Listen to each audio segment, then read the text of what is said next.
Behöver du en bil? Mabe hyrbilar finns på över 150 platser i landet och vi har nästan lika många modeller att välja på. Mabe hyrbilar. Hyrbilar som passar dig.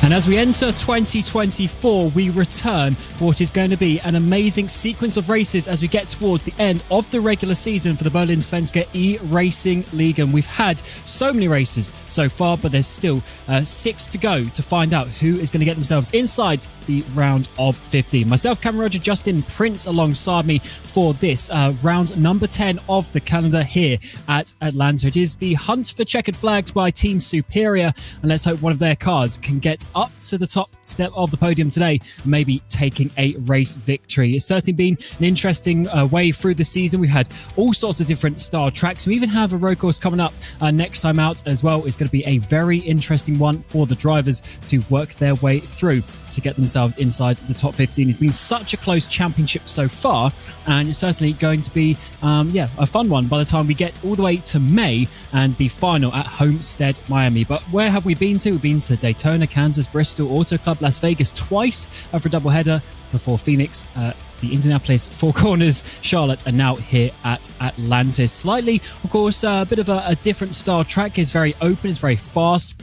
The corners don't have to, brake so hard compared to some other tracks, and therefore we're going to be expecting a lot of bum drafting today and a lot of bits of contact as we go through the corner. And as ever, that can be some tricky racing. Here's how your standings look, though. Ericsson leading the way with 4 wins, Blixt with 2 wins, and then 1 win apiece for Haflidsson, Aronson, and Dan Homer, who took victory last time out at Charlotte. Linus Brunström, he's having a great season, but has not got a victory yet, so he is sitting down there in that 6th place. It's certainly been an interesting one over the course of the last couple of weeks. Over the break, we've had some penalties come in. Alexander Aronson in the number 24 and Michael Haflidsson in number 81 both received disqualifications from the last race and a race ban for this race. So considering they are 2 championship contenders as such, that is going to be some big news for them. So after some intentional wrecks last time out that aren't the prettiest of sights, the stewards have come down on them very hard. And Justin, they will not be racing today. That is certainly a big slap on the back of the wrist for them. Yes, indeed, especially when it comes to Michael, because he's amongst those top 5 of the point standings entering today. But to say the very least, you have to keep a cool head when it comes to being able to run in races. And when you're in situations where you have retaliations or intentional wrecking in the conversation, it's pretty straightforward. Keep in mind, though, tonight, you still have the stage at lap 60, 160 laps the total distance, 80% the fuel capacity. So about the distance up that respective first stage. The restart zone is in effect. Keep in mind the fuel window estimates around 27 to 29 laps or so. Expect that to be a little bit further, if anything, because the normal run at 100% can go as high as 60. So that may extend all the way up to about lap 50 or 60. Depending on how things fare out here today for these drivers. Keep in mind, while there isn't a much of fall-off when it comes to the times, the grip is a different story for the later stages for drivers today.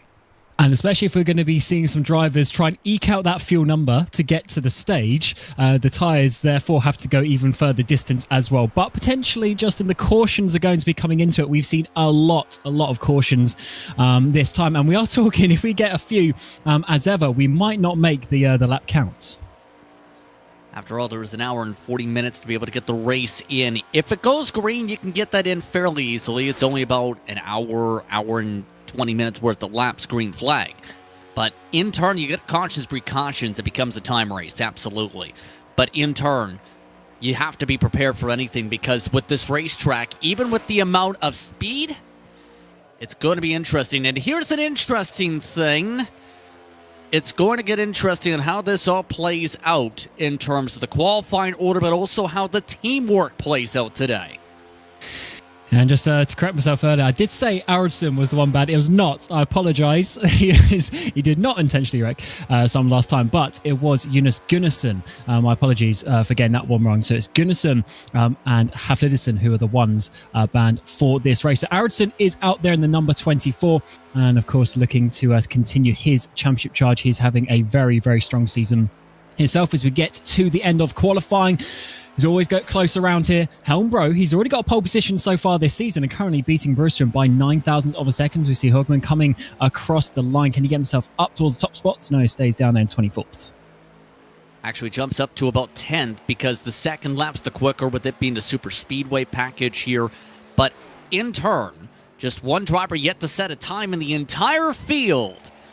Robert Erling is the only driver the entire field is waiting on to be able to start off this race. And it looks like the Force Esports management team member is saying, I'm going to start in 26th. I prefer to stay in the back. Yeah, I guess it's not always a bad call with the amount of cautions that we've seen over the course of the season. Maybe a couple of technical issues is always a factor as well for the drivers not going out. But let's see how this one works out. 160 laps today. And as you say, we're getting the stage at lap 60 as well. So it's pretty much, it's going to be 3 and a bit tanks of fuel. But if there are cautions, that is going to be completely opening up the window for the strategy as ever. And they have 5 sets of tyres. So there's lots of things you can do with the tyres as well. If you want to come in early, if you realise you're not going to make it to the stage, come in early, do a bit of an undercut as such, get that grip back into your car and then try and feel it out. But here's your grid for the race today. Helmbro goes on the front row with Brewstrom alongside him. Fredriksson and Hawkenshott there on your second row. Jesper Eriksson, your championship leader, with Anton Bratberg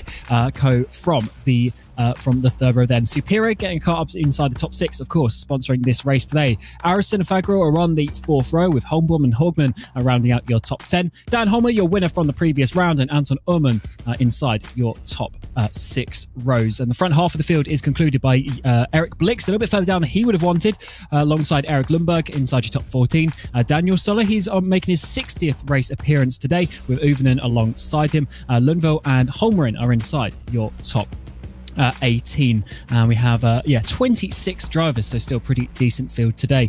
Solander and Skoglund are inside your top 20, with Kenneth Tier, Jesper Ullman inside your top 22, then Nyholm and Robert Eriksson inside your top 24, which leaves just a couple of drivers at the back of the field so far, which is Brewstrom, the father of Linus, on the front row, and then Robert Erling, as you say, Justin, going from the back of the grid, choosing for a bit of caution, maybe, or cautious approach, hopefully no cautions, but at least maybe trying to avoid those first lap pileups.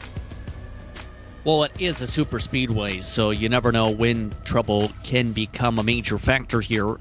At Daytona is Eric Blix, for reference, who picked up a win, but it was just 3 cautions that day in Daytona, all the way back on August the 31st. This is a little bit of a trickier track to get a full green flag run at, though, because of how tight this track is. It's only 1.5 miles about on the distance, right? But in turn, you're talking about a track that's known for chewing up tires, where drivers are going to either be slipping and sliding, or in some cases, since it's 80% fuel, a bit more underfueled on the setup in theory, means you're talking about a car that's going to be a little bit difficult on the right front tire is where it goes on. It's going to be key to be able to make sure you're aware of who's around you, make sure you don't get caught up in too many battles and lose yourself the main draft, and of course, be able to keep things steady on those tires. You burn up those tires early, you're going to be in big trouble. Yeah, the strategic play is often the one that comes out. And someone on the front row there, Linus Brewstrom on the outside for Right Esports, he's generally one of the ones who is great with the strategy. The only reason why he hasn't won a race or two this season is because he's just been slightly unlucky with how things have fallen out. But over the course of the race, he always puts himself up there towards the front. And maybe from the outside of this front row, he can do something. But of course, Peter Helmbro on that inside in the 77, he's going to be going for it himself and trying to work his way up towards the front, because he's been on pole position before, but he hasn't had the best of the season that he would have wanted a little bit further down, and currently 11th place in the standings. But as we come through the final couple of corners, the drivers will get themselves going. We've had a 3-week break since the previous round. We had Christmas, we've had New Year, and now we're here for 2024 to conclude the final part of the regular season. It's going to start now here for round 10, and it is going to be green flag, the 77 getting us underway as we go to racing side by side in towards turn 1 and 2. Of course, there's not going to be any sort of braking. They need to be getting themselves into the draft and finding their way through these first couple of corners, trying to get themselves in line and working their way up towards a really fun part of the track, coming through the faster sections. But as we come out onto this back track, it looks like 77 holding the lead. And to be expected, the bottom line, expect after the start to be pretty secure in the early going on the starts and restarts. But if you get the numbers later on, the outside line, because of how much momentum you get off quarter exit on a straightaway, expect to be more popular. It looks like most of the field just saying, let's go single file and remain patient, except for those who can't get to the bottom. Yeah, I think Leas probably would want to go down, but on the outside run there, he's very limited with the space that he can do to come down into that inside line. Looks like sort of, what's that, top 4, just having a slight breakaway by a couple of car lengths as they still try and work their way into a single one-by-one fashion. There's Hawkins shot there in the 101 following Brewster through as we come through to finish that second lap. Of course, there we go. There's Hawkins shot dropping down into the low line. That leaves Brewster to himself. And that's going to be big trouble if you're left on your own. Able to get some space, it looks like, from Shot at least to let him on down. That is a Bright Esports driver that just let him in.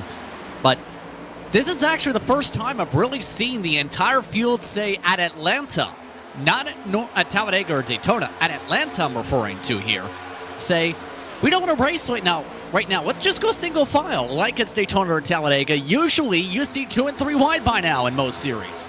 Yeah, I wonder if this is something to do with maybe a little bit of fuel saving to get to the stage break, or maybe they, after the amount of cautions that we've had over over the season, maybe they just want to try and have a nice clean opening part of the track. Of course, 26 cars out there, still plenty of cars to cause some action. But yeah, I think you're right. They just seem to have a little bit more of a cautious approach to these first few laps. But that is, in many ways, that's what we want, because we like seeing those long stints. We like seeing the strategic plays come out. It's an interesting one, at the very minimum, to see this early on, but in turn, this just emphasizes how critical it is to qualify up front in a race like this, to have the track position for when the pit party gets to that point.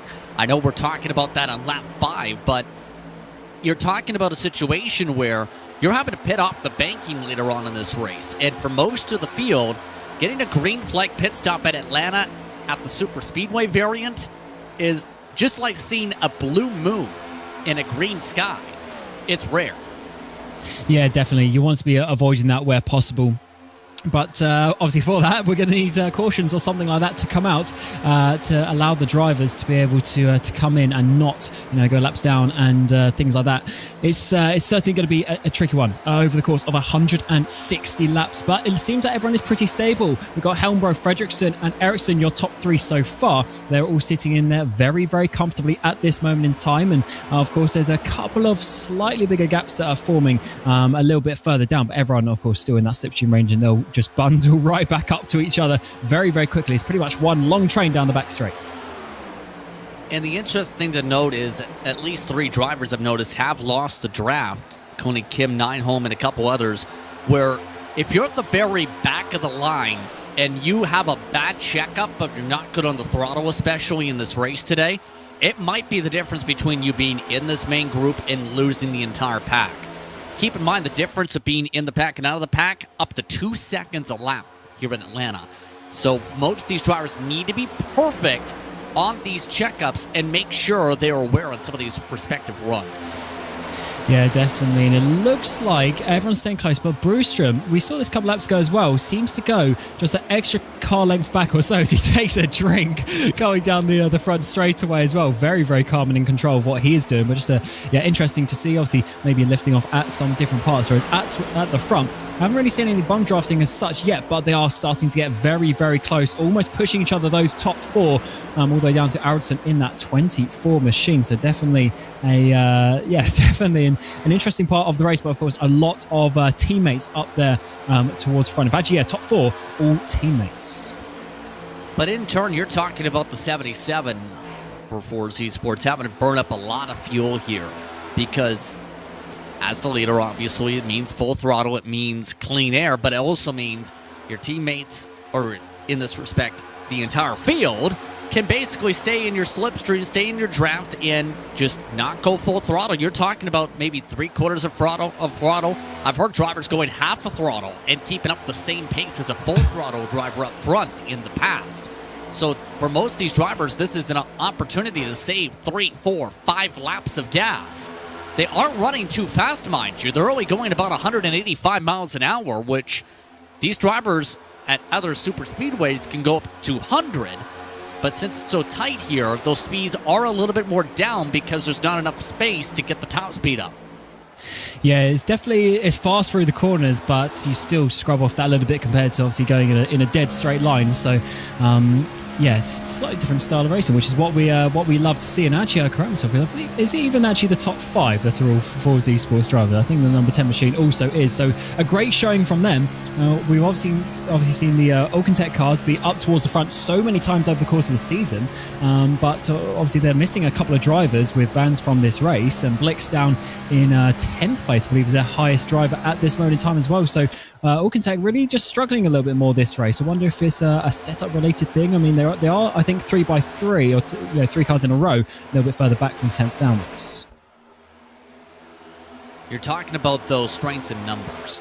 And when you have the strength of an entire group together as they lap Marcus Hagman, who is also part of those respective camps of Force machines, that's very critical to be able to control the tempo of a race. And when you have your 5 fastest drivers all on one group and they're all saying, we're going to just run single file, it's hard to beat them, because if you have 1 or 2 strong teams in terms of numbers, in terms of car, in terms of anything, that can be the major difference compared to even being in a line of 10 drivers on the top line if you have the right grouping of friends together or the right amount of speed in your car. And this is good, of course, for Jesper Eriksson as well, because he sat there nicely in the middle. And championship-wise, I mean, he's basically almost, well, no, he is confirmed as getting more than 1 win, being inside the top 15 and everything. So he's doing really good from that point of view. But in terms of his championship rivals as well, I mean, he's going to, be even more clear of them with having the teammates around them. So definitely a strong position as we're starting to see the cars wiggle around a little bit there coming off turn 2, almost hinting to open up to a second line, but no one going for it just yet. Not quite. And it goes back to the main thing of everyone's nervous about causing the big one, saying it's a long race, let's work together, stay patient. This is the most patient I've seen a field ever race in Atlanta since the Super Speedway came out.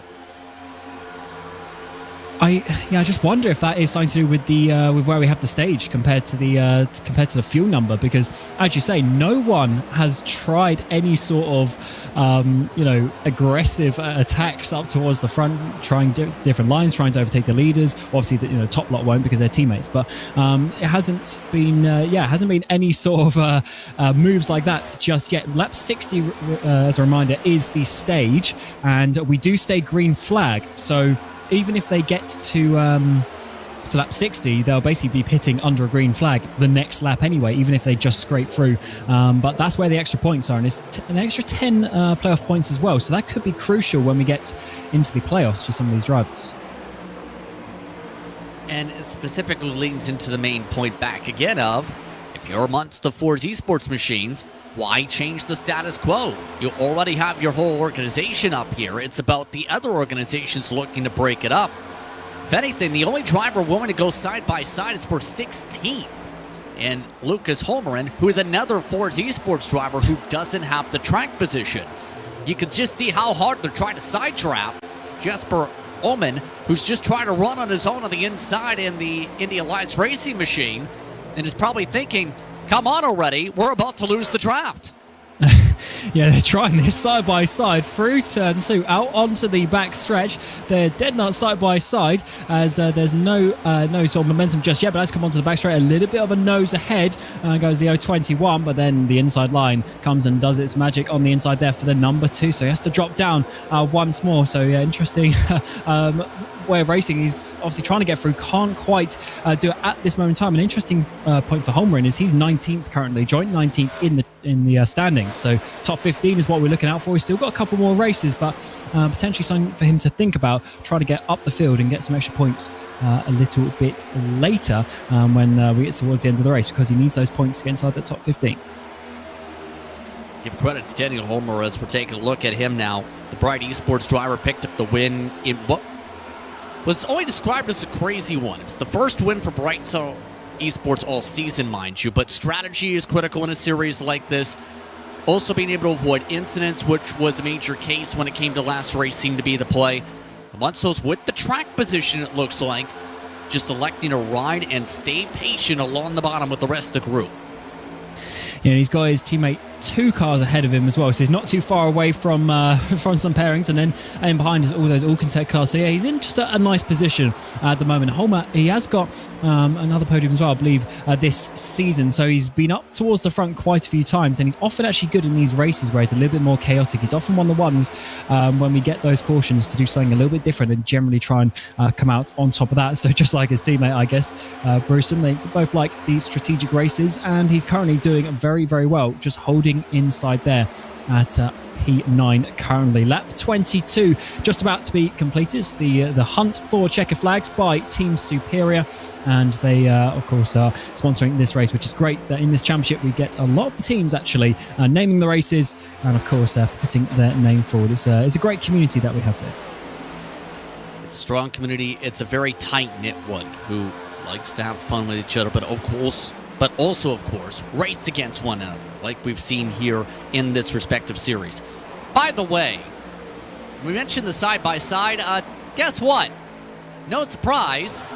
About 16th off back, lost the draft for the aggressive side draft there, and they've had to push hard just to maintain speed. They are barely in range of the draft because of Kim Nyholm's lap car. If it wasn't for that one lap car, they might not be able to get back up to the lead grouping for at least another 10-15 laps, because it seems to be difficult for them to even get a push together. Yeah, they're not quite close enough, really, are they, to be making that the bum drafting work to catch up. So that's a very tricky one as well. RC moves up there as the Alcantech cars, they go to the outside. All 3 of them are starting to make this second line work. They are bumper to bumper trying to use that bum draft around the outside. And one of their teammates, Salander, I think that is on the background, trying to help in that one. So we're now getting 2 lines down the back straight away. And is this going to work? Will they have enough momentum? At the moment, he's only really gained about a car length from doing so. He was in behind that 79 of Dan Holmer, but is it going to work? Let's see how this one plays out. Oh, the 101 of Hawkenshot tries to block him off. And you can just see just how even it is, and depending on how you get the side trap fared out from the inside line here, it's very sensitive, it seems, to that left rear quarter panel, especially on these next-gen cars. And that's exactly where they're getting a lot of pushback from some of these drivers, probably thinking, if they're going hard like this right now, thinking, let's get track position and then get ready for the pit stop. Yeah, that's a good point as well, actually, is you want to be in a nice place coming in towards the pit lane, and so far this is working a little bit. They're having to work hard for it, but they have got up about 2 car lengths now, so it's going to take a little while, but if they can keep working together, and they might be able to attract someone else, maybe the likes of Lundberg, to just jump up high, get on the back of that one, as I think that's the Brewstrom. Bjorn Brewstrom on the outside there. He's going to be getting a little bit in the way of them. He's going to have to go right up to the wall, and so does the 42. Still up about 15 drivers on the lead lap, 14 now, I should say, because the entire back half of the field is essentially 2-3 seconds back. But the way this is now playing out, this is the most aggressive they've been the entire race. They were so passive after the start. There wasn't even side-by-side by turn 3. And you can just see just some of the side draft already. It's pushed them back 3-4 car lanes compared to everybody else who's just content single file at the head of the field. Yeah, this is slowly but surely working as we get to the end of lap 28 here, so almost halfway through this first stage, and the Alcantech cars are really committed to this, and especially with a 4-car push as well. This might work. They've jumped up quite a few places now. Blix up into 6th place. He started in 10th at the beginning of this opportunity to get into the double file, and now all this is close. We're almost at 1.5 lanes as they come very close down the back straight, but not dropping down just yet. They're continuing to try this out, and look at the gaps that are being formed actually in that bottom line. A door might open for them to drop down, but it looks like they're going to continue trying it. I think they've got the momentum fully down though, because Blix finally getting some pushes for a moment. One of the main things when it comes to the next gen car is to maintain energy, you have to push on corner exit all the way towards the next corner entry.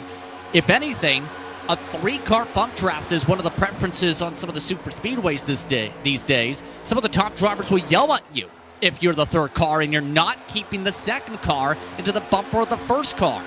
The main thing is, Albon's the only one getting even close to their teammate here to get a push, and that seems to be hurting them more than helping.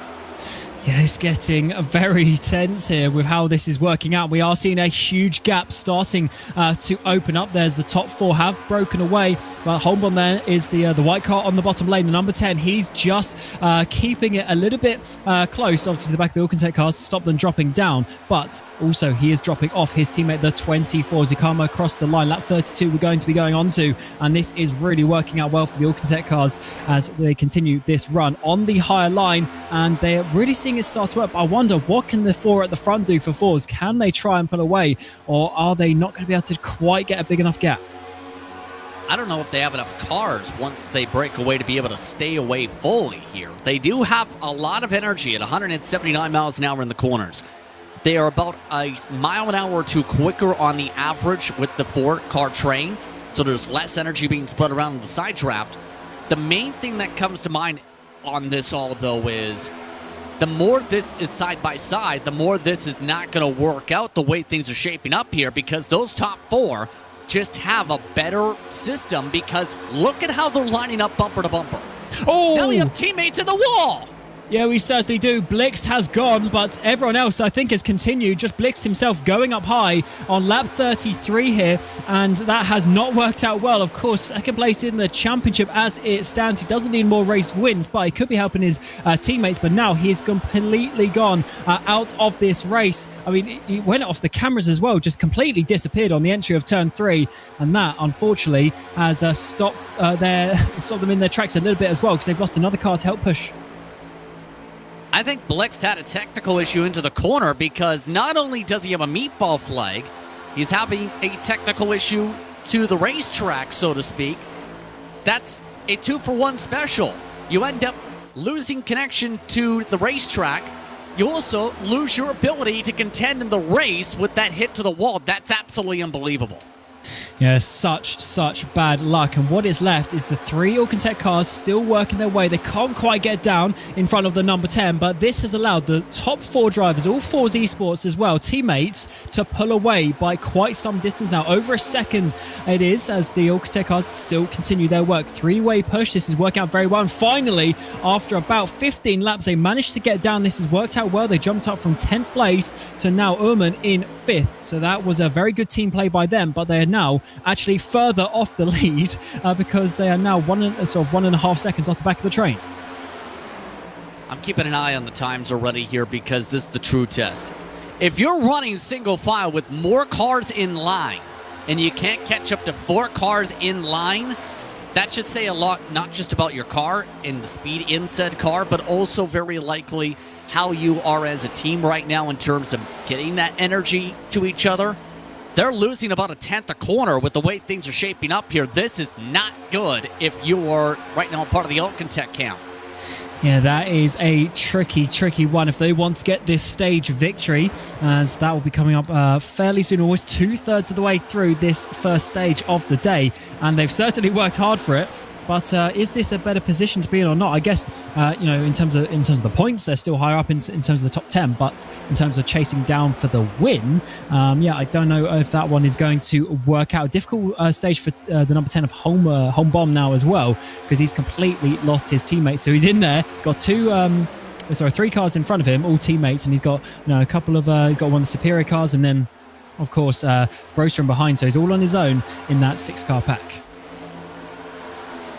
And the main thing I keep saying in my head right now is, if you're Daniel Solo right now, his nickname within the team, I believe, is the Wall Whisperer.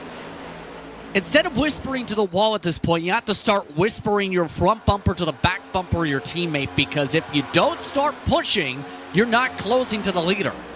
Better yet, tell Andre Salander, get to your bumper. We have to start doing 3-car bump traps, because right now the speeds, when they are bumping, they're high enough to close. When they aren't bumping, they immediately lose 2/10 a corner.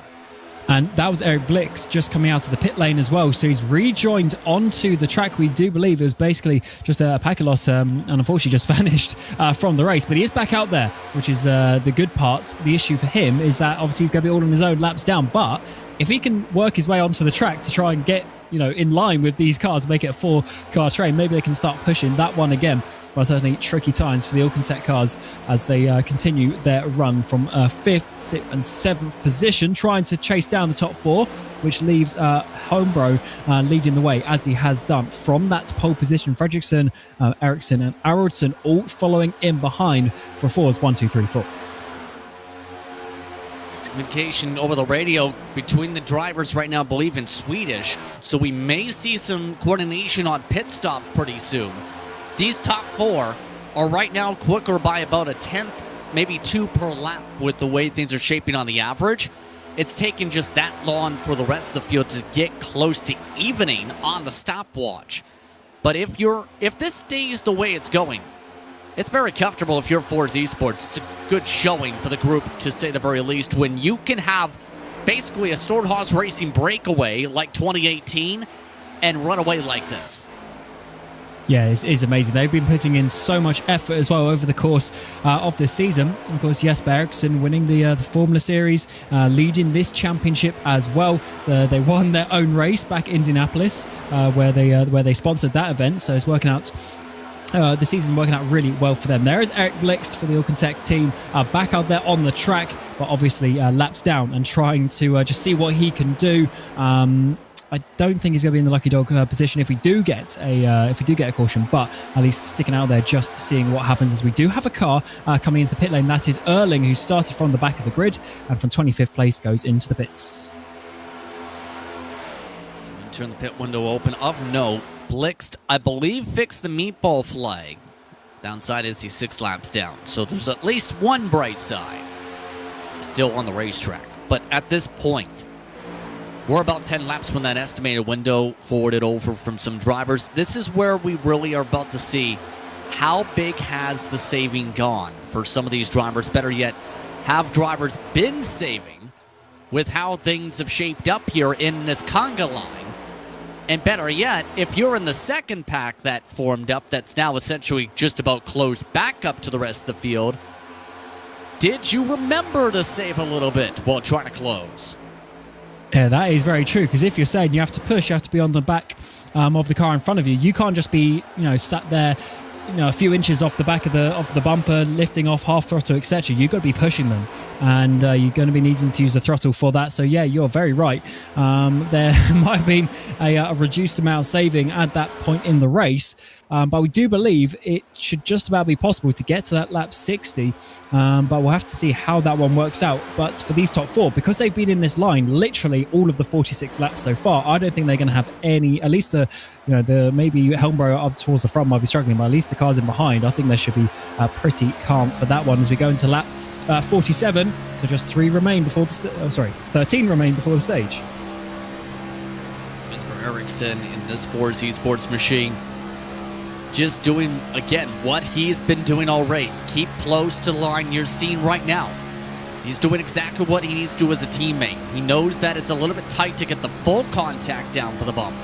But in front of him, Oscar Fredriksson, every corner exit, keeps the pedal down as much as he can without burning up too much, gets to the bumper, tries to give a little push. In turn, you have Eriksson just trying to push the aero bubble just enough to where it keeps the momentum of Fredriksson forward to where he doesn't have major slow-ups, and he ends up getting into the back bumper of the 77. You do this every single lap like they're doing, you run away from the field. They've gained a second in the past 10 laps. Yeah, that's an awesome sort of explanation of that, because as you say, it's literally just those micro adjustments that you just save, that little bit here, that little bit there, save in terms of the drag and everything, and you just go that little bit further down the track. And it's those micro things that you have to manage during the race. And when you have the teammates right there, you'll be able to talk. You'll be able to, explain the situation behind and make sure that you're all going in, because it is a system to push you through the air. When you're doing 180 mile an hour, that is a lot of air to move. It's a little bit further back. We are seeing Broström. He's got past Holmbom there for what is now 9th position, as Holmbom, number 10, goes down to number 10. So is that a legitimate overtake for position? We haven't seen too many of them in terms of just raw overtakes. I believe it was a swap amongst them, yes. So there had been some communication in terms of trying to get some of the cars in sync. I think that included the 71. But for the most part, you're taking opportunities when they pop up. If someone leaves the bottom open, it's basically an open invitation at this point to say, "Hi, I'd like to be passed." If you try and slam the door while handing out the invitation, that's where we're going to see a caution.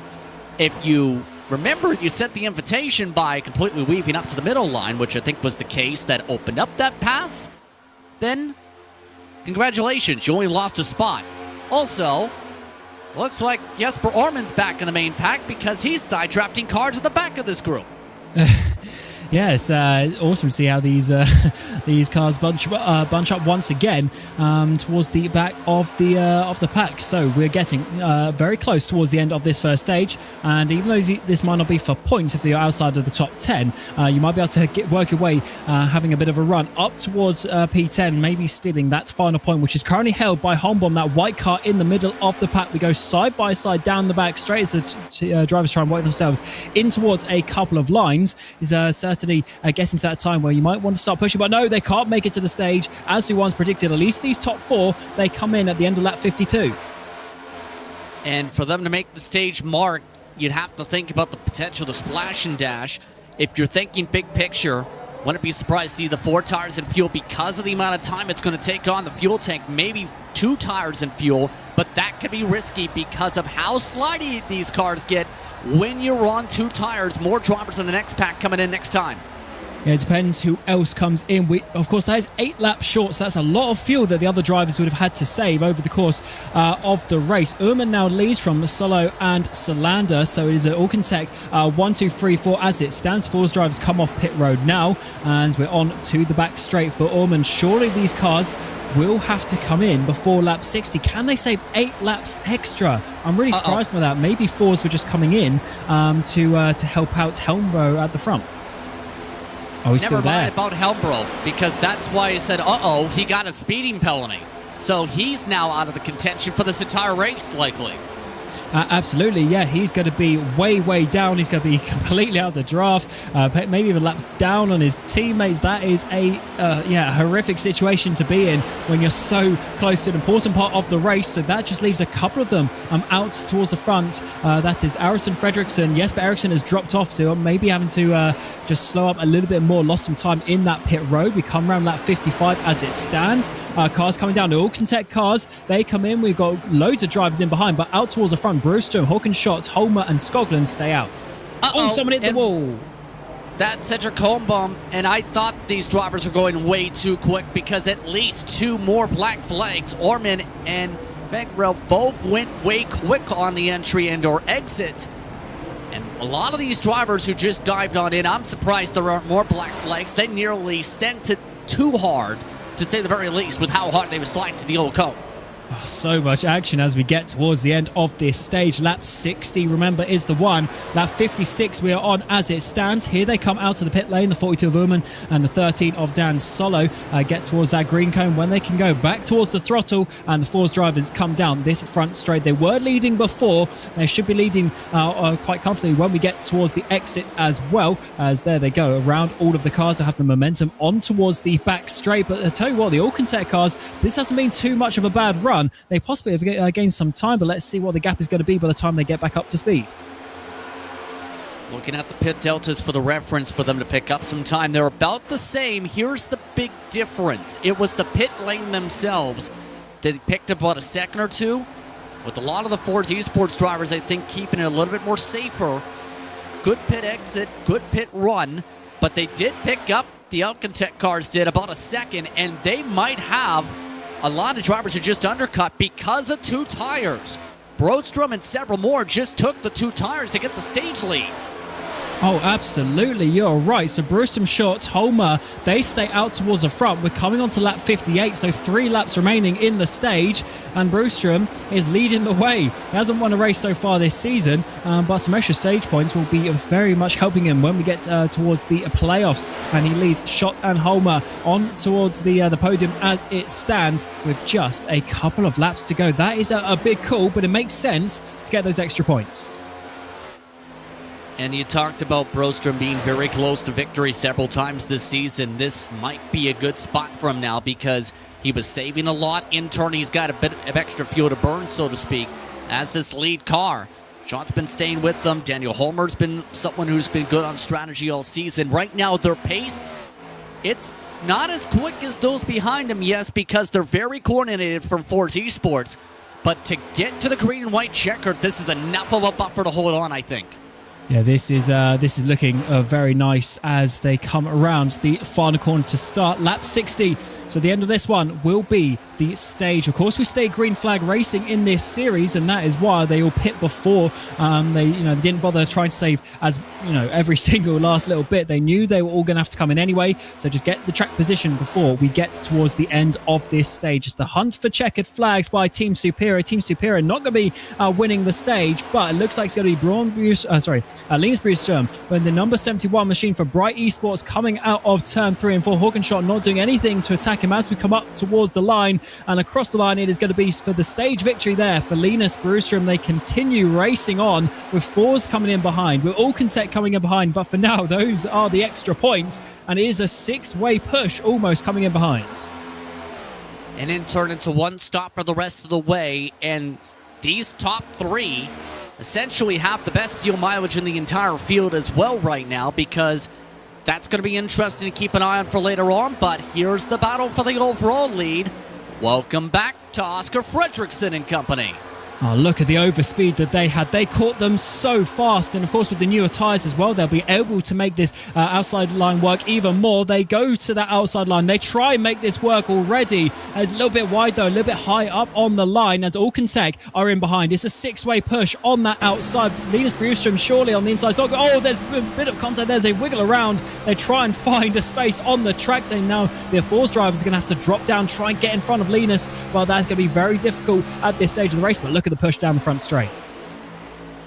And just like that, the momentum clearly coming on in, I'd say, said you get enough drivers working together, that top line can work. If anything, the main reason that nearly was a disaster was because instead of the 3-car bump draft, you had a 6-car one. But this is an even bigger one for Alcantech because they were struggling to close up to the leaders before the stage point and before the pit stops. They gained enough time to maintain the draft with those Forza Esports machines, and now they are in prime position to try and battle it out as a unit for the win as well themselves. Certainly, they're in a great position now, but how well judged was that from the likes of Brewstrom, Shot, and Homer? They obviously did the 2 tires, but they were able to put themselves in the position where they got the stage win, and then they were caught basically the lap after. So in terms of the stage win, that was absolute prime opportunity. But how is it now going to work out over this middle stint of the race? They were clearly slower. That is why they got absolutely freight train. Do they have enough speed to get back on and hold on to that train? But maybe now that the Force cars have got back into the lead, maybe they're not going to be pushing quite so hard to overtake. I think for the most part, yes. I think Brostrom's going to be good. I think Shot's going to be good. Daniel Homer, I'm more so nervous about because he's got lap cars behind and he's nearly lost the draft. If you're at the very tail end of the train and you have one checkup, that's enough to cost you so much momentum you can lose the pack within 5 laps. I think Daniel Homer is the biggest at risk for that. But to counterpoint on the thought of getting the stage points rather than try and set up for the later stages of the race, at least at lap 60, Brostrom's 54 points back. Jesper Eriksson, chance to gain points and several more. It could have been worse. It could have been the 10 car. Oh, look at that. Just not able to slow it down. Unfortunately, when the car started going sideways, started sliding, just wasn't able to save it. Goes into the pit wall. So that was obviously a bit of damage on that car. As much as the time lost from the spin, the damage as well on top of that, that is very, very difficult situation to be in. So as it stands, we have this train towards the front. It's now Fredriksson leading the way. I remember Helmbro had the issue in the pit road, sped. He's now a lap down in 19th place. So it leaves just 3 cars for Forza Esports up towards the front. They've got 3 Alcantechs in behind and then a mishmash of teams. So it's pretty... So it's worked out well, Justin. We've been saying the 3-car pack works out well, and we now have the 2 biggest teams in the league, having 3 cars apiece in the top 6. And just like that, I'm now a little bit nervous about the Bright Esports cars because looking at the pace outside of Linus, they all just lost the draft. Schott and Holmer both lost the draft and are now 4 miles an hour quicker, slower down the straightaways, even with lap cars trying to push them. So that says a lot about how they've been having their setup going. Alcantech's got the numbers to keep their sets going. You need pairings of 3s with the way things are working here because if you're Linus, you're not winning this race unless you have your teammates pushing you. And actually, Linus has got his lap car down, Amelie Fragrou, just in behind. So he has got a teammate there. But as you say, Holman and Schott have dropped off. So that is going to be a tricky one. The good thing is, though, he does have a car in behind him. And that is a lot better than being the final, the last driver in a pack. So it's decent, but he is going to struggle, as you're saying. And from what it looks like, he does like to be this extra sort of half a car length back off a car. We saw this in that first stint as well. All the cars ahead are almost bumper to bumper, maybe half a car length in behind, but Linus seems to always be that extra car length back. And I think that's, again, getting back to the thought of if you get too close and you have a small checkup, that can cost you just enough speed, enough RPMs, enough momentum to potentially lose the pack. The one thing that's making me nervous is maybe how the wake is in terms of his car, in terms of how he's driving this said car in turn with a little bit of a buffer. Because each and every time he does that, he's starting to lose more and more ground by the straightaway. He's the fastest out of the field down the straightaways, yes, down the back straightaway specifically. But every time he backs up in those corners, he's losing more and more ground to keep up. I think he's about to lose the draft now, too. Yeah, he's right on the limit, isn't he? He's unfortunately just going back ever so slightly. It's just, inch by inch, he's dropping off. Although, actually, that was a bit of a nicer run through turn 2 there. He's got good momentum onto this straight. That is Salander just in front of him. But, yeah, he's definitely, he's on the limit in terms of keeping up with these. And maybe if one just awkward moment comes, he might drop off the back. But we say that, and this lap, he's closed up so much. So he's working out well. But can he hold on to this for another, 80-odd laps we've got left in this race? I think it's more so trying to hold on until the next pit stop sequence because that can all erase any troubles here if you're in this lead grouping. And for the most part, everyone's in the same marching orders of what Forza Esports wants to do. Run single file along the red line, maybe half a lane up with the track and how the car's pushing up here. In turn, just go with the flow from there. And the main pressure point, too, for Broström is, if anything, he needs his teammate to start getting closer. The 4 needs to get a little bit closer to the bumper to keep him in the draft. The only thing really keeping Linus in, even with the car behind, I'd argue, is that Salander and Sauo are also having their checkups on their own that are keeping things a little close for the 71 to take advantage of the checkups to keep the draft. Yeah, that is very true. If the drivers ahead, they're sort of all over the place, aren't they? If they were a little bit more consistent, that might help them actually pull away. But I guess it is difficult when you effectively have a 6-car train for the lead. Cars are just moving ever so slightly to the left or right, checking up in the corner maybe, and it is milliseconds that you have to react to these things to try and make it work. So definitely a tough part of the race to control. They've been in single file for so long over the course of this race. We did have that bit of a run towards the mid pack of the first stage where we saw the Alcantech cars go to the high line. They made it work. They gained about 5 positions from doing so, but since then it's been pretty much single file the whole way. Yeah, the main emphasis so far from the field, it seems, is if it comes down to points, I'm waiting until it's time for points paying moments to be able to make a move, or right before pit stops to get the track position down. They've had their pairings essentially matched up here. And right now, you just try and keep with the flow. Try and figure out the strategy from where you're at. If you're in the lead grouping, you're in the perfect position. If you're Sean and you're Homer, you're panicking right now because right now you're losing. Even though you're maintaining time with some of the leaders in the main pack, congratulations, you're 4 seconds back. Everybody 10th on back right now needs a caution. And I don't say that just because they needed to catch up. I mean, if the leaders lap them, which is the case that they're about to lap 13th on back here, that's about to get very messy. And the more cars you have to converge on as the leaders, the more likely the big one comes from the traffic pack overlap. Yeah, definitely. And look at the gaggle of cars is up ahead of them. We're just coming up to halfway in the race, and this is already looking very good in terms of pace for these top 7 cars currently in that lead pack, and they're working together. They have been working together so well that their lead over the course of the race is incredible. Of course, it's not the longest track, about 30 seconds a lap, so it's not so much to not so many seconds to lap compared to some other longer ones, but definitely is working out really, really well. And this, as you say, Justin, this could be very awkward when we get there in terms of how they are let past or not, because that is what's a 6-car battle in itself, and they're not going to want to give up those positions. The rear are going to be able to check onto the back of the train. There are a couple teammates in there, mind you, to Ford Esports, but it could also be, okay, let's try and hug the bottom of the racetrack and try and split the pack and battle for the lucky dog. That's an argument we've seen a lot come into play. We've seen drivers try and battle for the last car in the lead lap so they don't have to rely on the lucky dog. They're behind all the lap cars in turn if there's a caution flag. There's a lot of different ways this could be swung here in the next few moments or so by these drivers about to be lapped in. It looks like at least 2 are saying, let's just go to the top and make it easy. 4 are saying, let's go to the bottom, and that is not going to be good here in a minute.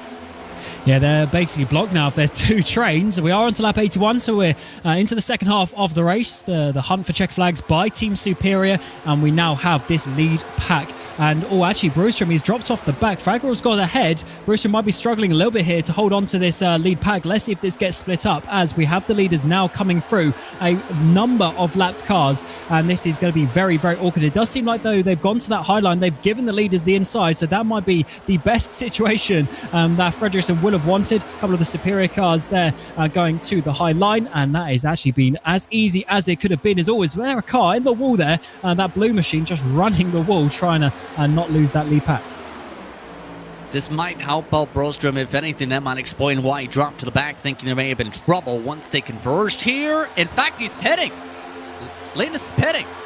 Yeah, Homer, his teammates as well, also into the pit lane. So it must be a bit of a strategic battle halfway through the race. So they have to obviously make another pit stop after this one. So it's going to be 2 longer stints. Interesting moments. Maybe they're seeing, like, although that 2-tire plan, it worked in terms of getting the track position. They won the stage, but now they need to try something to put themselves in a good position for the end of the race. But they're taking a green flag pit stop to do that, whereas the others staying out, they have the option potentially later, if there's a caution, to pit and not lose that time.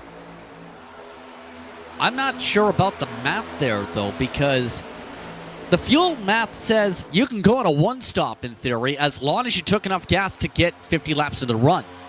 I almost wonder if that goes back to the conversation of they took enough fuel to make sure they can get the stage win and then hope for the caution. That's the only reason I would come in at this point.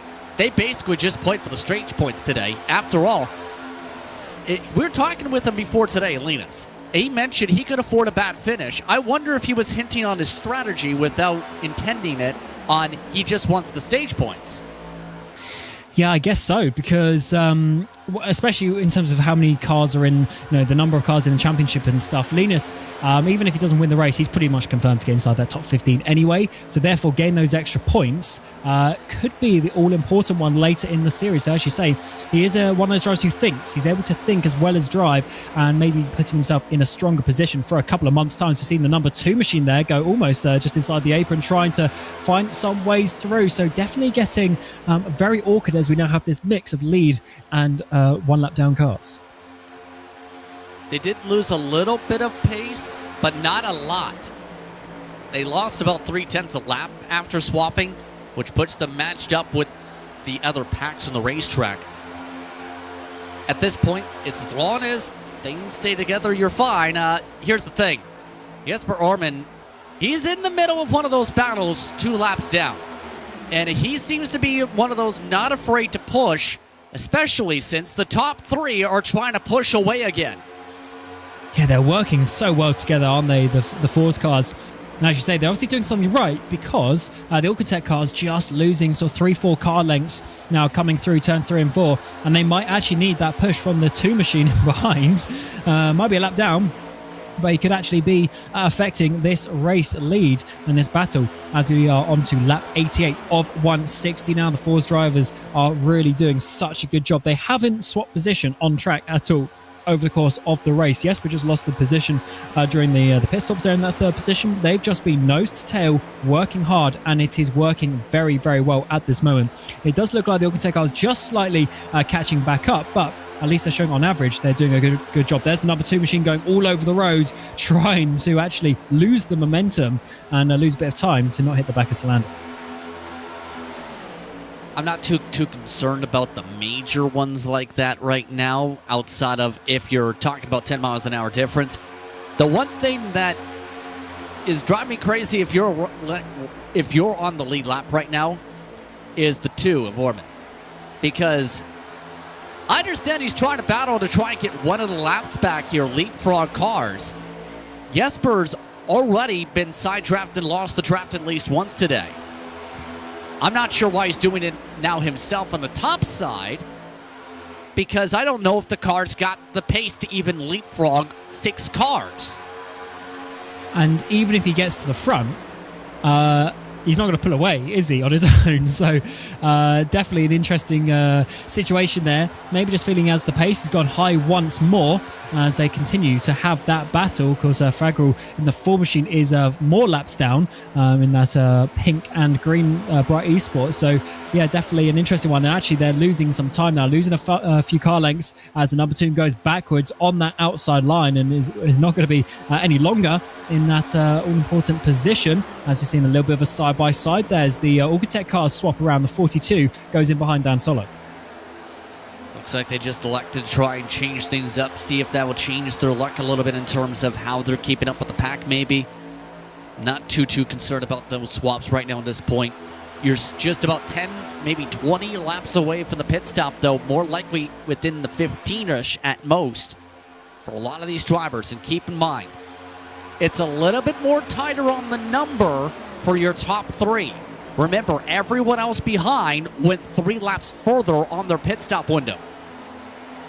Yes, it's going to be a very fun final third of this race when we get to it, as there's all sorts of things to be worked out. We've got 2 big teams going for the race victory, and it is getting very tense, very close between them. We're seeing a lot of cars moving around, though, in the last couple of laps. I know they've all sort of bunched up again a little bit, but whenever you get those wiggles, that is when it gets very tense. You don't want to be cars spinning into the wall and causing a potential caution. We have been green flag all the way from the beginning so far, but that doesn't mean one won't come with how close these guys are battling and using the bump draft to their good effect.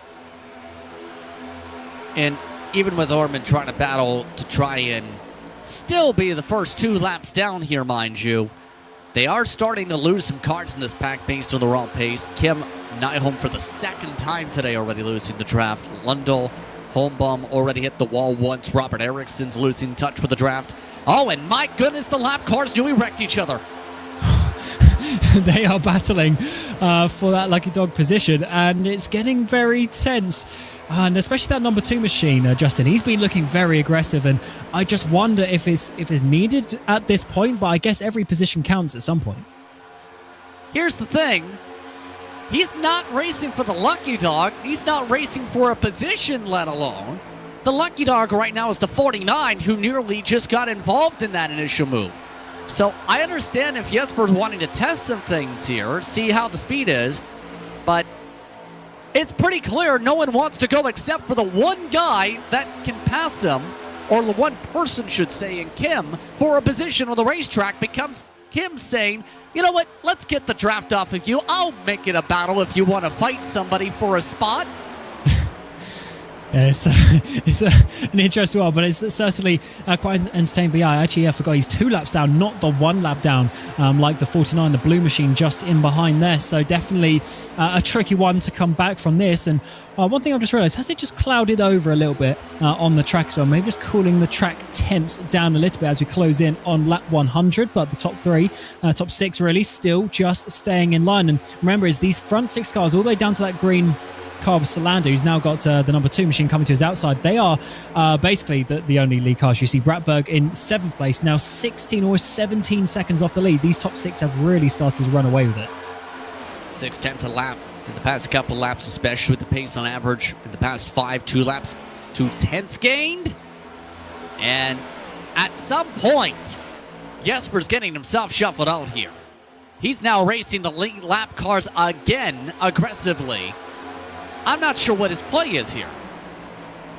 Have a bit of fun, I guess. Or there's the 95 of Eric Blix. Can he drop down and get involved, help his teammates? The number 2 sort of blocks that off a little bit, but if the 95 can get involved, that might help him, but it doesn't look like he's got the momentum. He's going to have to drop back. So unfortunately, that was the 95 Blix, of course, 2nd place in the championship, but had the accident earlier in towards turn 3, had some sort of technical issue, and is now multiple laps down, trying to get back up the way. But look at all these cars on the back straight there, closed right in, as the momentum obviously just lost ever so slightly up towards the front, bunching everyone up. Yeah, and the more times Jesper is doing this, the more he actually slows down the whole momentum of the lead pack. When he was side drafting aggressively on the Alcantech cars, they lost a 10th to 7th on back. Yes, they have a giant buffer, but people are going to remember that for later on if they need help, or if Jesper needs help in the later going. On the bright side, they are fighting behind him.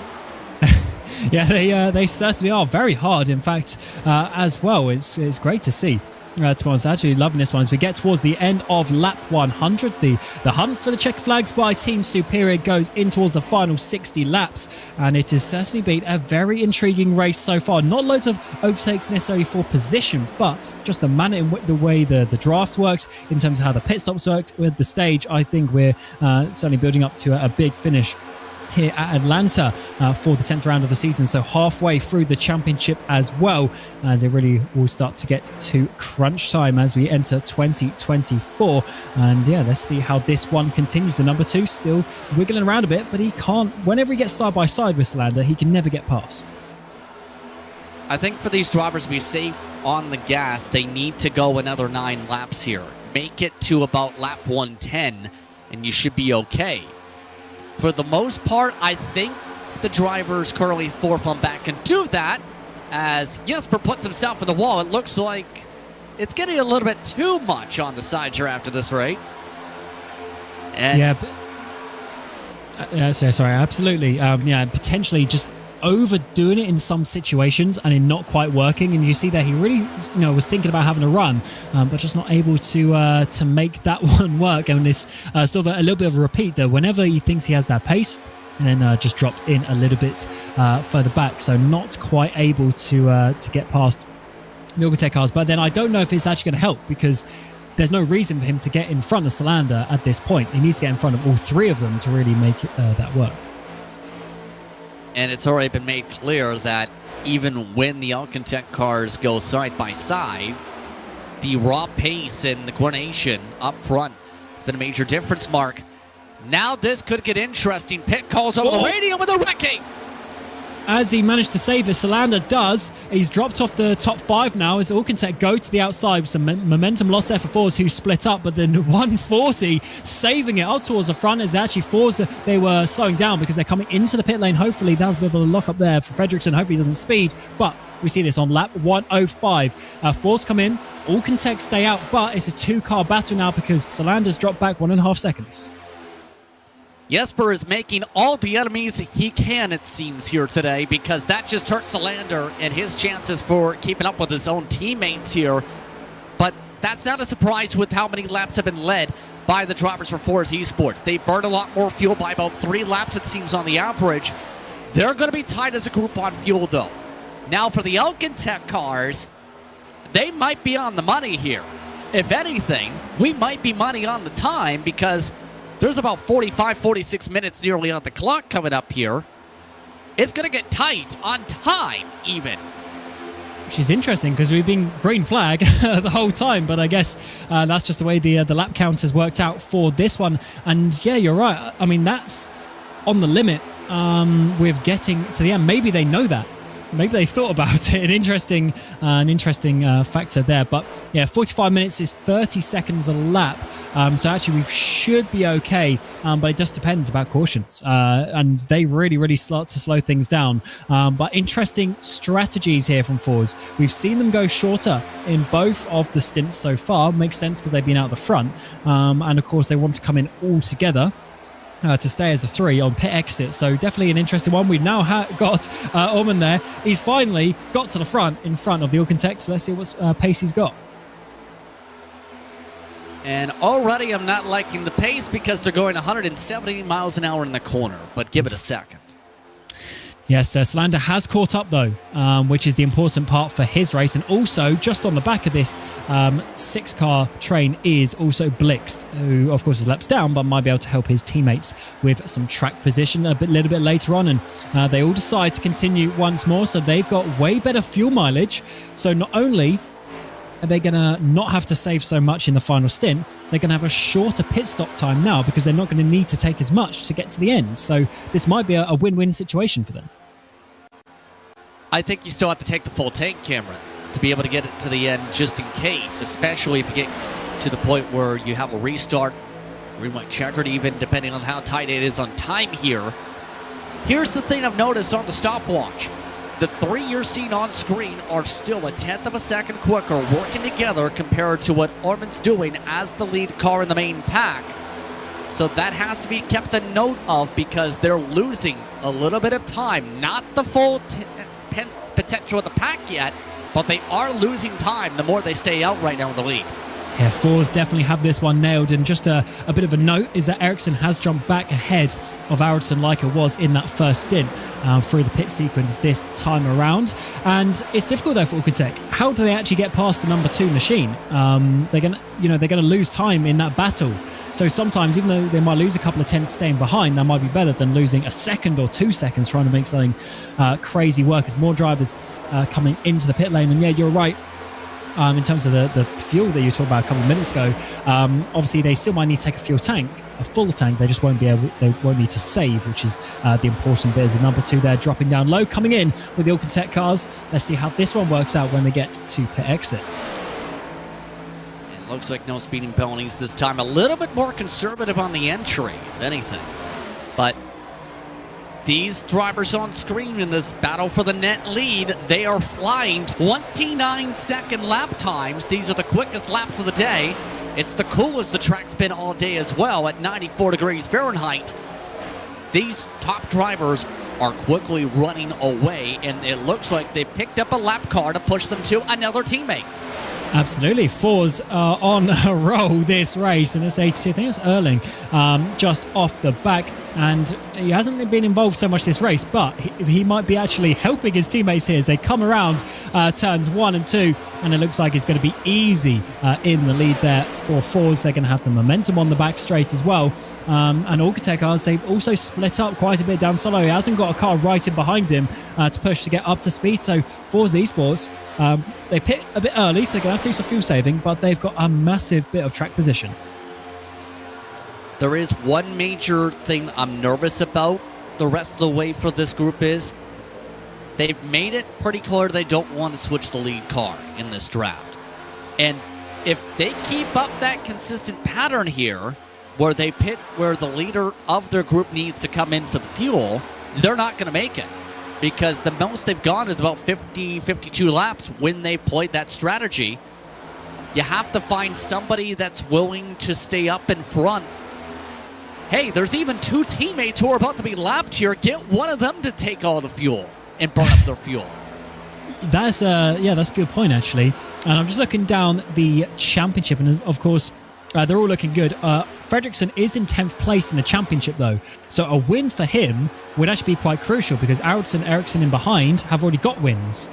But does Fredriksson at some point maybe just pull out the way and let the 2 in behind cruise to a victory, and he has to do a splash and dash at the end? It is an interesting one. You are very right, and it's going to be fun to see how this one works out. There's a couple of Force drivers off the back of this pack as well, so even if the Alcantech cars catch up, but I mean, they're 7 seconds behind. They've lost a lot of time during that pit stop sequence. It's not just about the pit stop sequence, in my opinion, in terms of the pit exit, delta, and whatnot. You're talking about the average pace being the top times of the day in your top 3 on racetrack. Everyone else, for the Alcantech group, for example, they're just now starting to match the pace that we're seeing from the top 3. It's taken them 5 laps to be able to get the tires warmed up, 4 laps, I should say, just to be able to match what we're seeing from this grouping up on screen. And the only reason they're matching the time is what we've seen on the swap, and they're going to gain a little bit more because they're starting to think, because Fredriksson wants to save. Maybe they're listening to the broadcast. Who knows? But certainly they've swapped around the first time in the race. There is Fredriksson on the screen as well on the Zoom call, and he looks very, very calm. They know what they're doing. So yes, Ericsson championship leader goes to the front, Arvidsson in behind, and for the first time today, Fredriksson is on the back of this pack. So they've been cooking up something over the course of the race. They now have 6 cars plus 1 more in there. Also the 84 machine getting involved. So they've got so many cars up towards the front, and it's working out very, very nicely for them. They just need to find out how they're going to save those extra couple of laps compared to the first 2 stints, though. What they're doing is actually part of that equation. Let somebody lead for a couple laps, then you swap. Let somebody lead for a couple laps, then swap. Basically do it where you basically have it like a pendulum, where you keep on swapping who's up at the front, who's using the most energy, and then keep on sorting that out amongst yourselves until you reach the number. At this point, you can see some of the talking communication. That's one of the main things you have to be communicating is how much fuel in gallons and or liters is in the tank. Can I make it? Can I not? And go from there.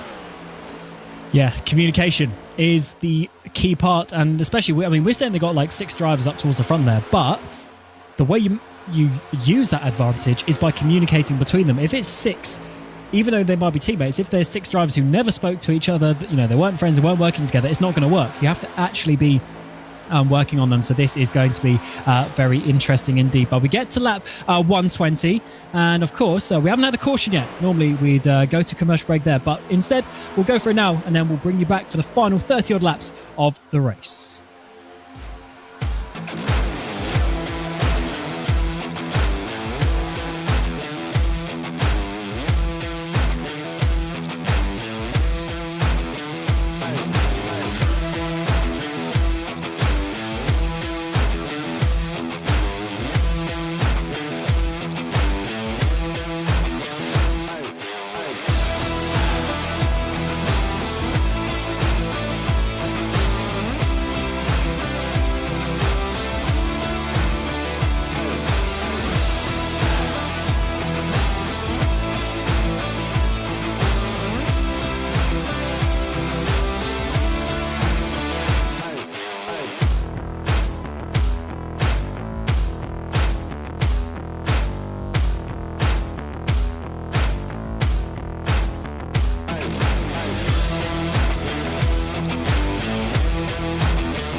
Behöver du en bil?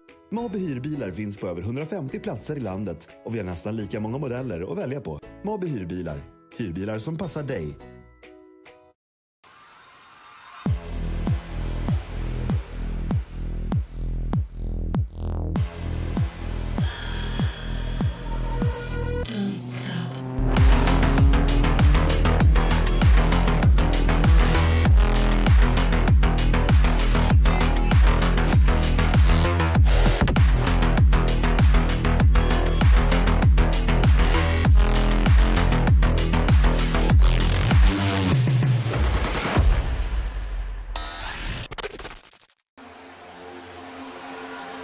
And welcome back to the hunt for checker flags by Team Superior. We are racing at the front on lap 124 as we rejoin the final part of this race. Ericsson is leading the way, but they now have one of their teammates up towards the front. They've been changing all around, trying to save some fuel. They've got a big lead in terms of the Alcantech cars, but Alcantech are coming. They've already gained about 3 or 4 seconds since the pit stop, and they're going to be training their way up towards the front, while the Force guys, they might have track position. They need to save the fuel. There's going to be a big strategic game towards the end. They've got a lot of teammates to help them. Let's see how this one finishes. It's myself, Cameron Roger, Justin Prince alongside me, and Dane Baird doing this RaceSpotTV broadcast. And it has certainly been a fun one, Justin, so far, but now Force having to work together.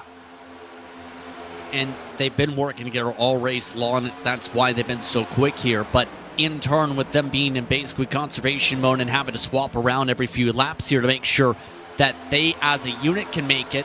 After all, they've followed up now with the lap card idea to be able to lead the grouping. Here's the thing, because they're slowing down the pace so much right now, they are bringing Alcantech right back into the conversation. Look at that delta before the race spot side by side. The delta was about 6 seconds back. Now it's about 2 from the race leader, to the point where Alcantech is just about back in the draft.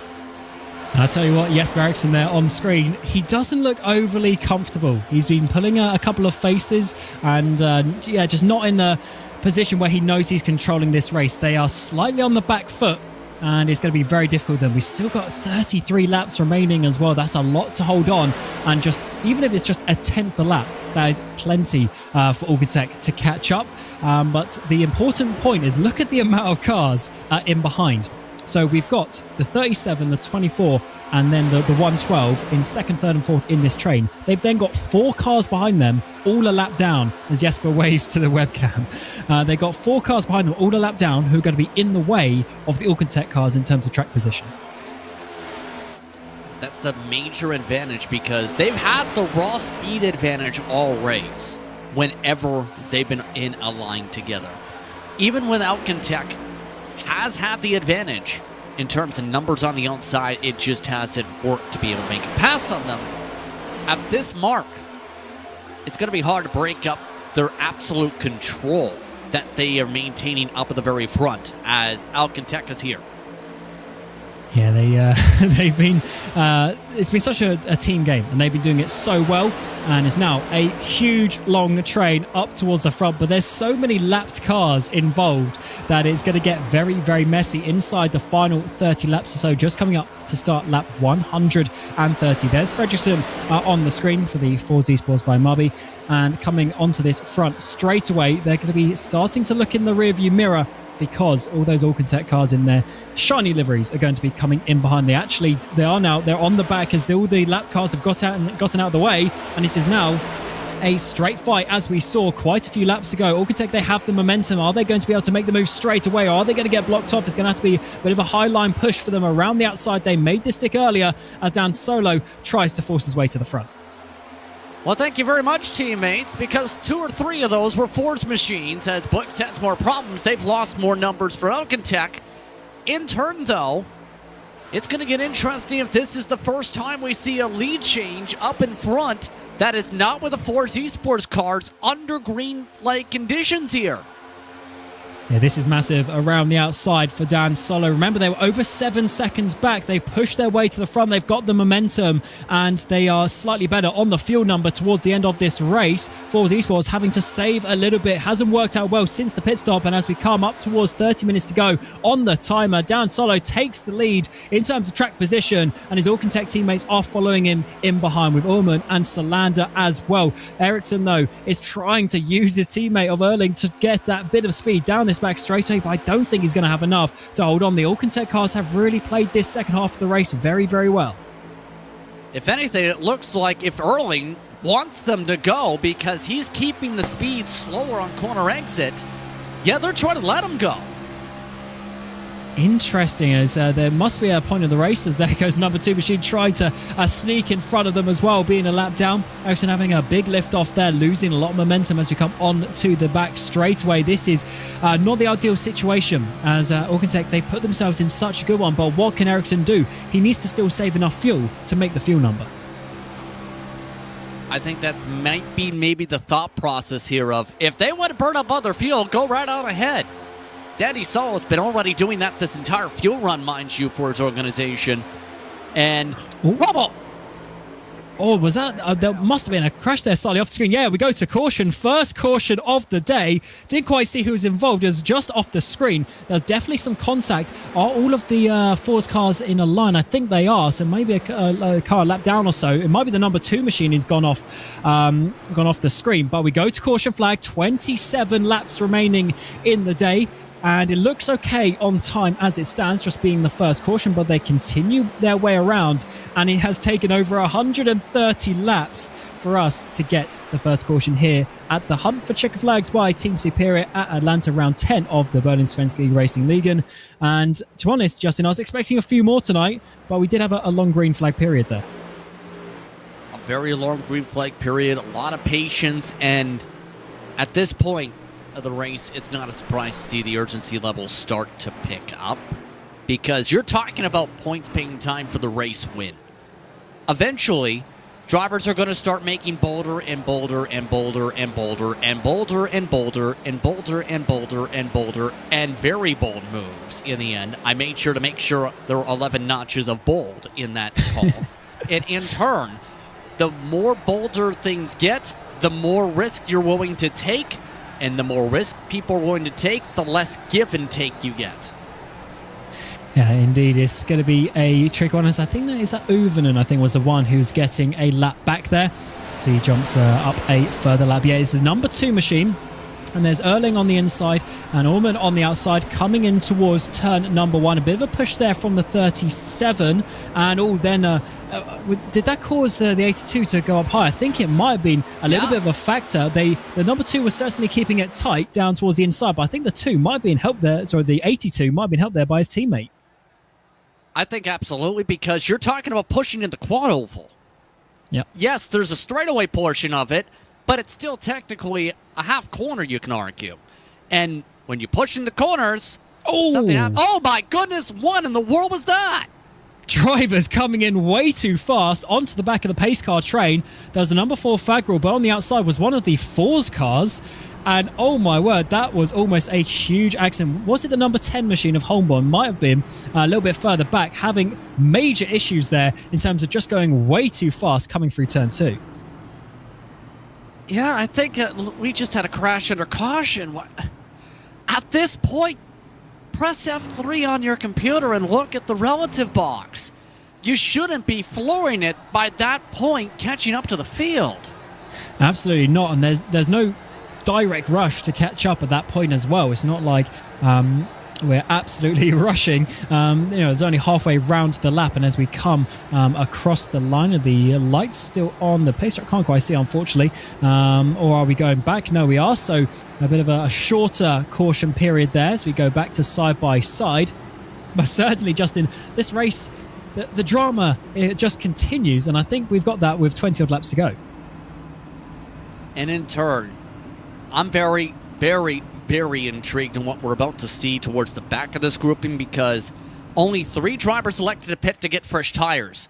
I'm surprised on that. Brostrom, Schott, and Homer, all teammates for Bright Esports. I think this might play the way I may go here.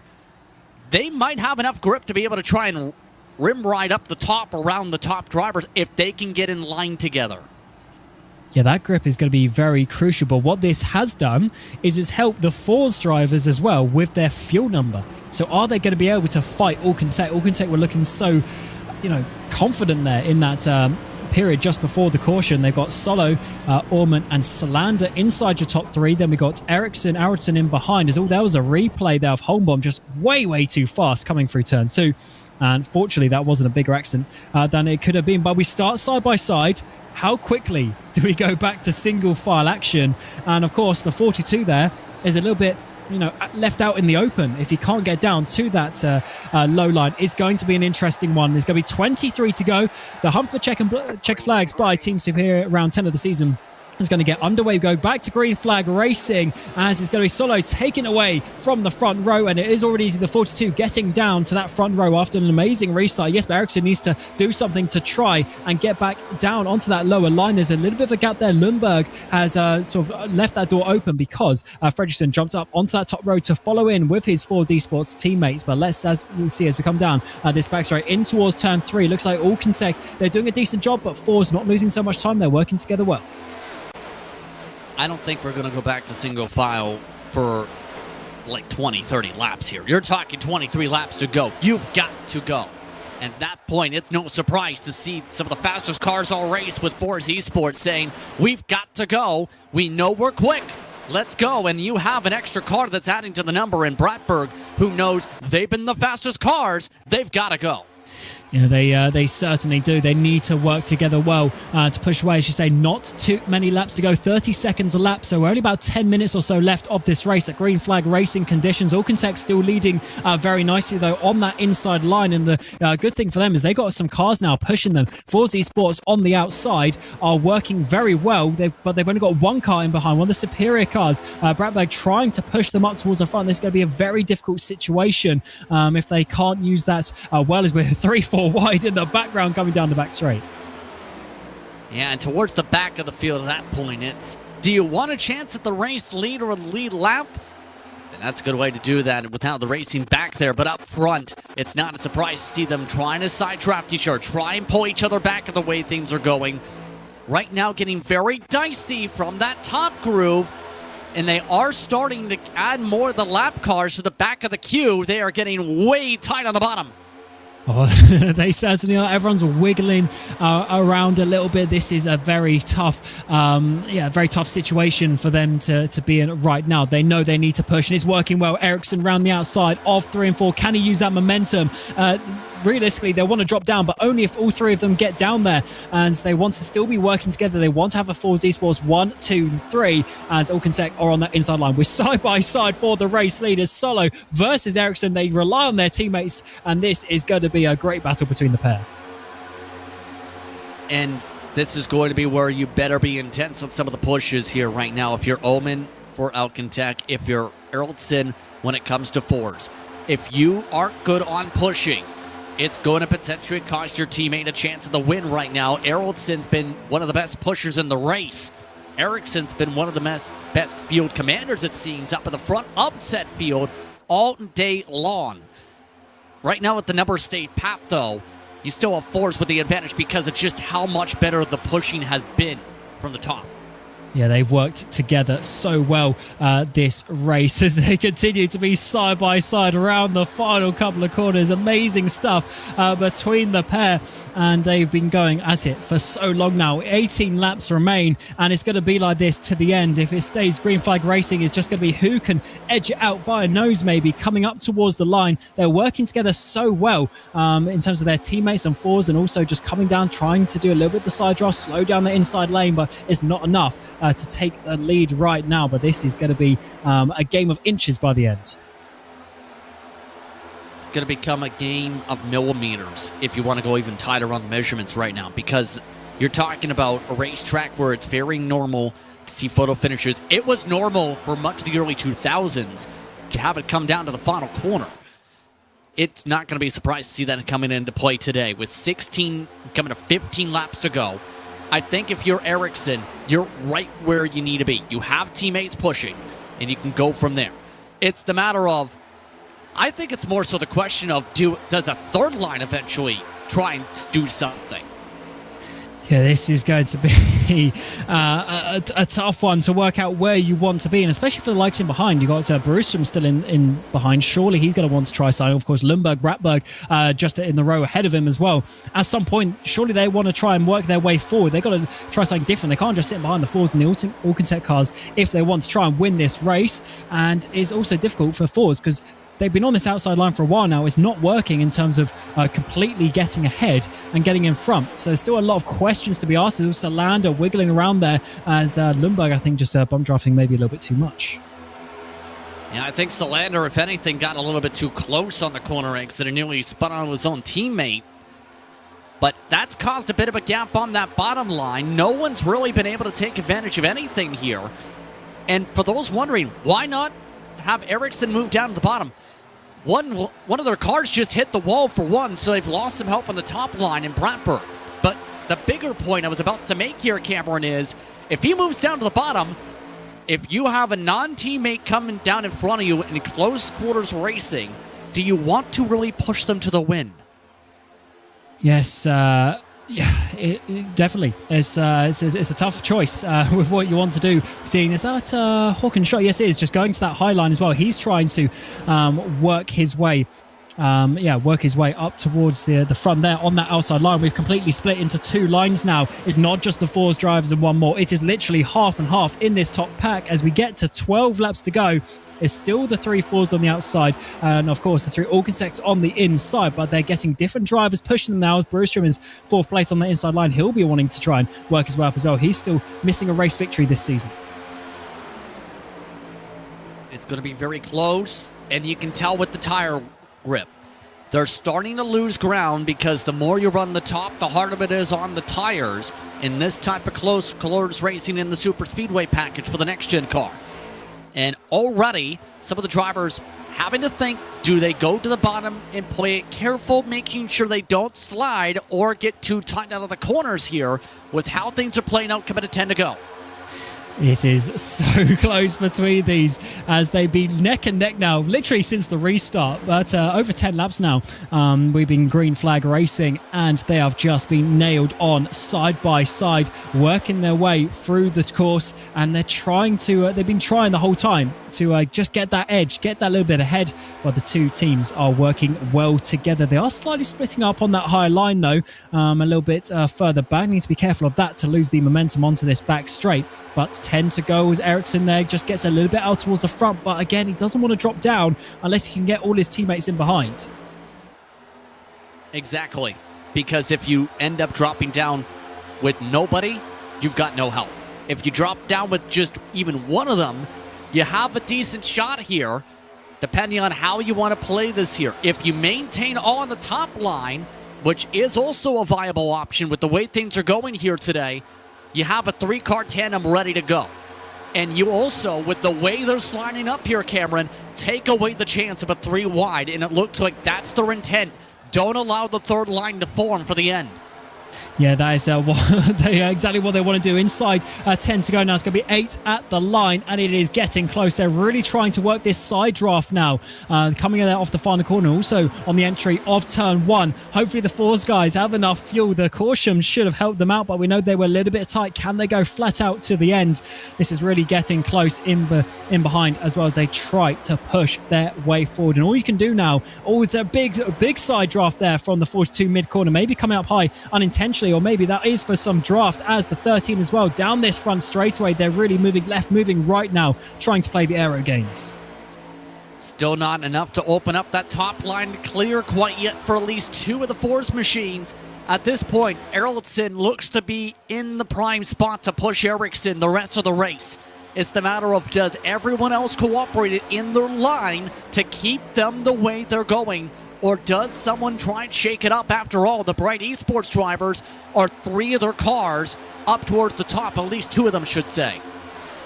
Yeah, absolutely. 7 to go. 6 to go, I should say. Very, very tight now. As they're really bunching up, especially on that lower line now. They're getting very close, a little bit more separated on that top line. Jesper Eriksson is a car length ahead, but once again, he just needs to stay there until they can work their way forward a little bit. Dan Solo needs to really be bumper to bumper with his teammates in behind. There's a big wreck up to the high line. It's going to be where, unfortunately, that is one of the Force drivers out to the outside, and that is a big, big loss there. Fredriksson has gone off, but we continue racing as we come to 5 to go.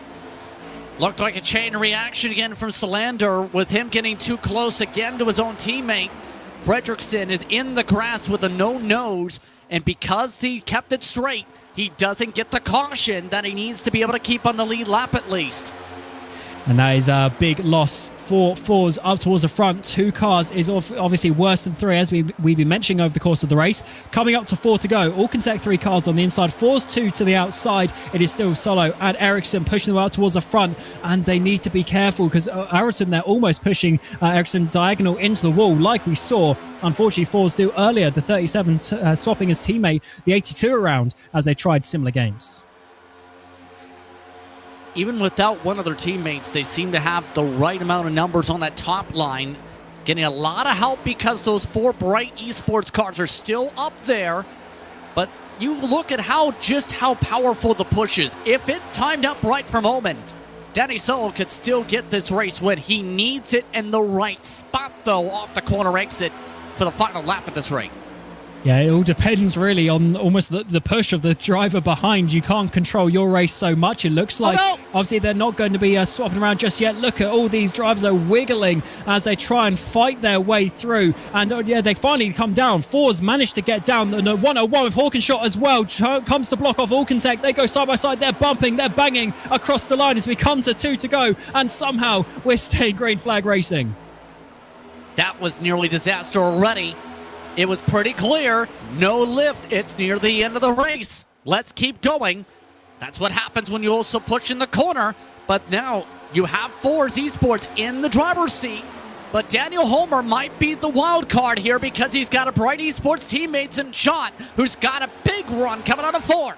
Bright Esports might still win this race. 1 to go at the line. Jesper Eriksson leading the way. Aronson in behind, but look at the cars who are trying to take the race victory off him. The Alcantech cars, they're out of it. They're too far behind to get this race victory. It is now Bright Esports versus Fours at the front. 2v2. Down the back straightaway, they go to the outside line. Dan Holmer trying to get a push from his teammate around the outside of 3 and 4. Jesper Eriksson holds it to the inside line. The 24 isn't quite close enough actually to push him to have a run towards the line. It's going to be side by side. Who is going to take this victory? They're all trying to save some fuel as well. Across the line it's going to be, and I think at the end it might be Dan Homer. Yes, it is. By 9,000ths of a second they wreck in turn 1, but Homer did what he needed to do. Hawkenshot pushing him up towards the front. Salander and Solo as well having a huge run. I think the Fours drivers had to save fuel coming off that final corner, which really slowed them down, and is Dan Homer taking a second race victory in the last 2. What a run it's been for the Bright Esports driver. I think Ericsson ran out of fuel out of the final corner with the way he slowed up there. In fact, Ericsson may have just about ran out of fuel. And that in turn set up one of the wildest finishes you can have here at this point. We mentioned the chance for a drag race. 200 meters the difference between who gets the win and who has to be runner-up today. Wow, that was not the finish I was expecting. I thought Ericsson was going to have that, but then just off 4, he just slowed down so much. And the run on that outside line with Homer being pushed by his teammate, but Shot also disappeared out of it. Obviously, there was so much happening, couldn't quite see exactly what was happening on the outside line, but Shot went out of nowhere, and the 2 Alcantechs managing to get themselves up on the podium. What a finish we had here at Atlanta. And of course, Homer there, huge wreck on the front after spinning there at the end, but the donuts, he will eat them up after taking 2 race victories in a row. Of course, winning last time out at Charlotte. That is a big statement because also that puts him up 2nd place in the championship, which is a huge run for Bright Esports, who were having a pretty difficult start to the season, but this is working out really well as there's the 71 of Linus Brustum, his teammate, just coming to join him. What a race there. What a finish, to say the least. And after all the talk about 2 organizations dominating this entire race, all it takes is one driver to run out of fuel, another grouping to be in the right position at the right time, and all the conversation goes to how bright the strategy went in the end to play things right with Homer and the help he got from his teammate. What a finish there for Dan Homer. Bright Esports taking victory by 9,000ths of a second. Andre Salander getting 2nd with his teammate Dan Solo. They had to work hard for it, but Alcantech managed to get a double podium today. Aronson just about had enough fuel to get to the end in 4th place. Less than a 10th off the victory in the end. Hawkenshot there takes 5th for Bright Esports as well. Ullman in the 42 machine gets 6th with Linus Brustrom in 7th place. Jesper Eriksson He only dropped down by half a second, but that lost him 7 positions. So close to a race victory, just not quite enough fuel in the tank. Lundberg and Bratberg round out your top 10. Of course, Superior, top dogs there, sponsoring this race. And they did make it to the checkered flag, and they got inside the top 10. Uvenen is in 11th place with Ericsson, Tyr, Hogman, and Helmbro, your pole driver, inside your top 15. And the final drivers on 1 lap down. And then drivers 2 laps down is Holmgren, Brustrom, Nyholm, Lundell, and Skoglund for your top 20. And of course, the final page is going to be quite a few drivers multiple laps down. Fagerl, Fredriksson, unfortunately there, crashing with a few laps to go. Erling, who had a pretty bad day already from qualifying. Holmbaum, Uhrmann, and Eric Blixt, unfortunately for Alkentech, just missing out there. Anton Uhrmann got the fastest lap as well, and that was a absolutely insane race. So let's get to the interviews and let's try and have a word with some of these drivers. First of all, we'll bring in the race winner in the end, the 79 for Bright Esports, Dan Holman. Dan, 2 race victories in a row, but wow, you really had to do everything on that final lap to get it. Yeah, I had a good push from my teammate Håkan Skötz. So yeah, I didn't think I should take the win, but we was count outs with our strat, take some stage points, but yeah, the yellow flag saved us. Yeah, absolutely. And in that first stint for the stage, as you're saying, it seems like the Bright Esports team wanted to go for those stage points. Do you think, well, especially as you won the race, I guess that was also the best strategy because you also had good pace at the end of the race? Yeah, new tires. Just had the speeding in pits, but I then dropped to the end. And just worked my way up smoothly to the top. And yeah, here I am in the victory lane. Yeah, absolutely. And to my knowledge as well, that puts you 2nd place in the championship, taking 2 victories. Nice. And of course, some stage points as well. So are you possibly even thinking about the championship at this point? I mean, Bright Esports, you're really coming strong at the right time in the championship. Of course I'm thinking about it, but it's still a long way to go. But I can smell the taste now. Yeah, absolutely. That was an amazing finish there from you, Dan. So yeah, well done. Yeah, thank you. Congratulations on 2 victories in a row. Thank you. And next, we will bring in 2nd place driver of Andre Solander in the 140 Alkentech car. And Andre, what a finish that was there. The Force drivers running out of fuel towards the end. Big pushes, big draft coming to the end. How was that final lap for you? Well, I thought coming to to turn 3 and 4, I thought we might have this. I generally thought we had it crossing the line, and I'm so disappointed that we didn't get it. But it was really fun. I'm happy that Solo managed to follow me at P3, but 9,000 of a second hurt. It really hurts.